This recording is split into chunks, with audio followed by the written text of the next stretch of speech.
L'ONU en action, un programme de la télévision des Nations Unies.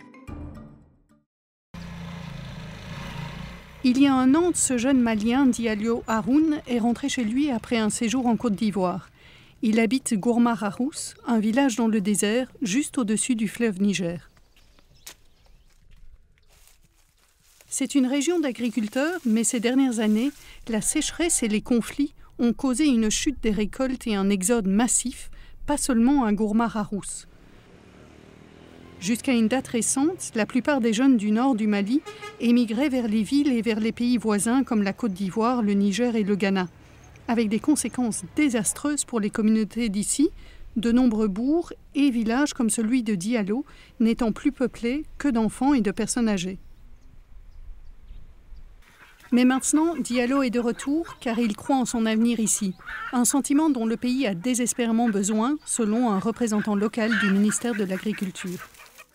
On sait que la jeunesse, c'est le fer de lance pour une société. Si elle n'est pas occupée, elle risque en tout cas de vaguer ou de créer d'autres problèmes.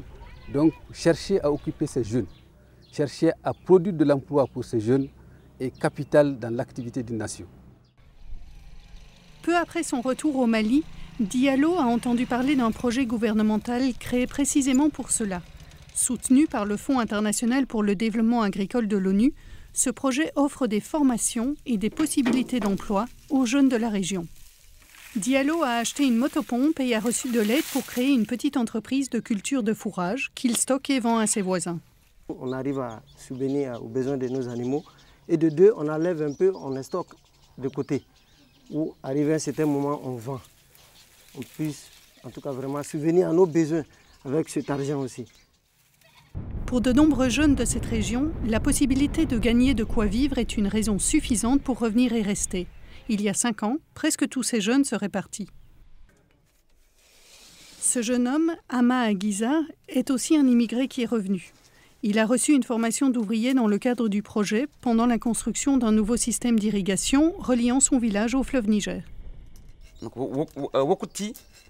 Le résultat pour moi, qui suis chef de famille avec des enfants, est que maintenant j'ai des animaux, une maison et des outils de travail. Je dois donc dire que pour moi ça va bien. Le fait que davantage de jeunes trouvent un emploi a un effet bénéfique sur l'économie locale. C'est la présence même de tous ces jeunes qui est un signe d'espoir pour l'avenir du Mali. Un avenir qui pourrait être remis en question par le conflit en cours.